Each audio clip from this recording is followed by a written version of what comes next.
What's up, folks? Let's talk about Green Room, this new semi-horror film in which the Green Room is not actually a green room like my room. It actually refers to a type of space which is usually located in theaters or concert venues in this case, in which the performers can spend some of their time, can relax a little bit before and after their performances. It's usually something I refer to as the backstage. The performers in this case are a run-of-the-mill punk rock band who, just as it appears that they are in the middle of calling it a day after a highly unsuccessful tour, are unexpectedly booked to play a concert at an isolated, run-down and shady club in the backwoods of a remote area. To say that the atmosphere is drenched in restlessness and uneasiness would actually be an understatement, and the shit really hits the fan when, after witnessing a murder in the club's green room, our innocent punk band are forced into a vicious fight for survival against the group of maniacal skinheads waiting outside. Now, I was looking forward to Green Room because of this director's previous film, Blue Ruin.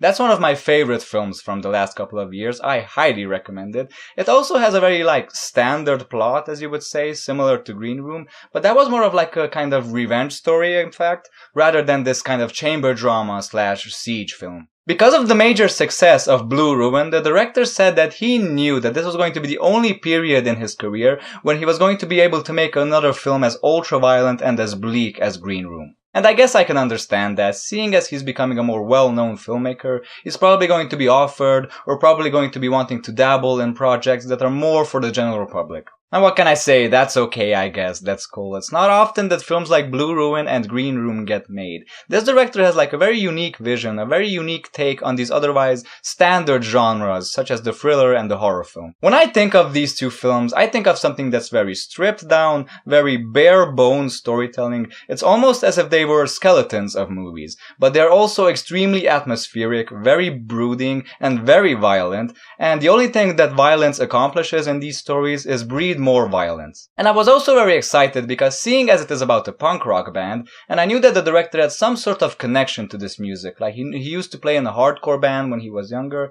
I knew that the film was going to have some sort of more authentic connection to the underground, a more authentic connection to the extreme music scene, of which I consider myself to be a part of. I am a fan of the different subgenres of metal and punk, even though I'm not wearing my usual band t-shirt right now. And of course I was hoping that maybe we will finally get to see a film in which rockers, metalheads, punks, whatever, you name it, are presented in a different light. They are not just your typical comedic characters or social misfits. So I was hoping that they were going to be more portrayed as human beings, as they say. Now, what they managed to succeed with Blue Ruin was give you a very thin story, but one that absolutely grips you, and one that absolutely makes sense for why it is happening, and one that absolutely makes sense for why would you want to tell it. And by doing so managed to give the viewer an experience, but without sacrificing telling a good story. And I think in wanting to do something similar here in Green Room, having this thin plot, presenting you with this subculture, I think they kind of tipped over a little bit too much into the giving you an experience territory, and I think this proved a little bit hazardous to the actual storytelling. The authenticity is recreated perfectly by sheer filmmaking craftsmanship. Just as Blue Ruin, Green Room is a film that looks amazing.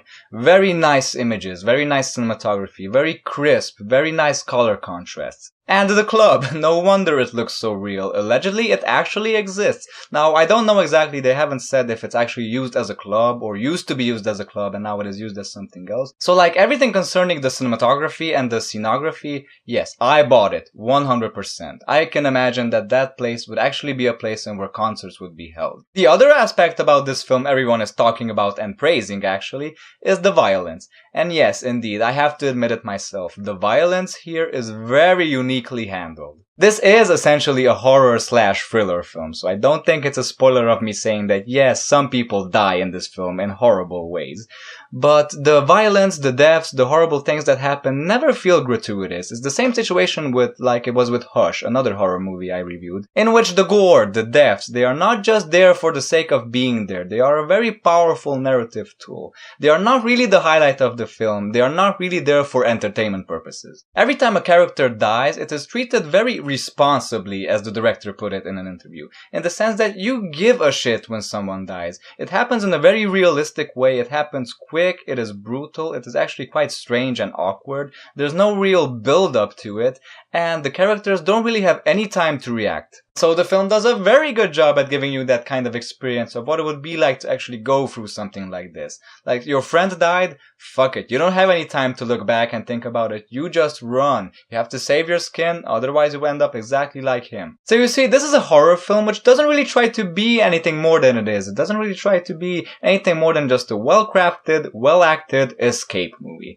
And it's one of the very few occasions when I kind of wish it did try to do something a little bit more. It did try to be something a little bit deeper. Remember what I said in the beginning when I said that I hoped that this film was going to portray people from this underground subculture in a different light. And the film essentially does that.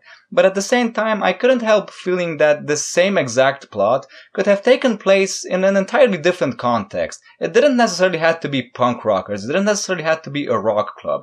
I mean, basically, this is Die Hard. This is like a darker, bleaker, more miserable, more violent version of Die Hard. I mean, to me, it just seemed that saying that this film is about punk rockers is like saying that Die Hard is about cops. So even though they upped the bleakness and violence compared to Blue Ruin, they subdued the characters. Mundane and low-key were the words used by Patrick Stewart in an interview, who plays the sinister club owner, to describe the approach the filmmakers had towards their characters. Now, the acting is great, and let's say that I don't even mind that we don't get to find out anything about these characters. I mean, this is a horror movie. It's not really about the backstory. It's about the experience. But the characters almost seem to be on autopilot for me. I mean, everyone has only one emotion to express.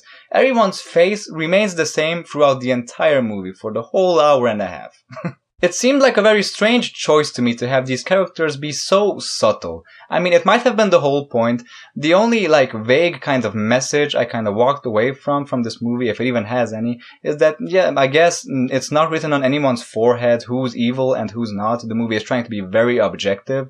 But I don't know, it wasn't very clear. So you see, because it was so underplayed, this movie wasn't really doing it for me, but I still recommend it. It's very well done. If you have a very weak stomach, then I don't recommend it. So yeah, in a nutshell, that was my 2 cents on Green Room. Thanks for watching, as always, and I will see you later with other reviews. Until then, take care. Goodbye, folks.